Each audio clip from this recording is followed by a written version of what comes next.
মায়ার পরিবারে বাবা নেই, তার মা আছে, মা সবজি বিক্রি করে। তার ছোট একটা ভাই আছে, তো মায়া কিছু করে না, কারণ মায়া মাদ্রাসায় পড়াশোনা করেছিল, তো বর্তমানে আর পড়ে না। কারণ তার মা দুই ভাই বোনের খরচ চালাতে হিমশিম খেতে হয়, তার মধ্যে তাদের খাওয়া দাওয়ার খরচ আছে। তো মায়ার মা এখন মায়াকে বিয়ে দিতে চায়, তো কিন্তু বিয়ে হচ্ছে না।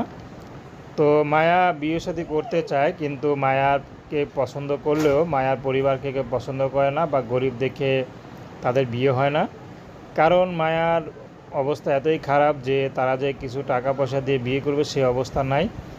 তো আজকাল সব জায়গায় তো যৌতুক চায়। তো মায়া এখন ইউটিউব এসেছেন, তো যদি ভালো একটা মানুষ পায় তাহলে বিয়ে শাদী করবে।